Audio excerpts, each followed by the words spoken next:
pəncərə bir sir saxlar. Kənardan baxan nə anlar? İşıqlar yanar, ev susar.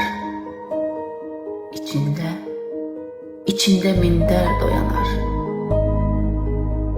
Bir evdə gülüş səslənər, birində qəlb gizli yanar. Biri sevgi ilə dolu,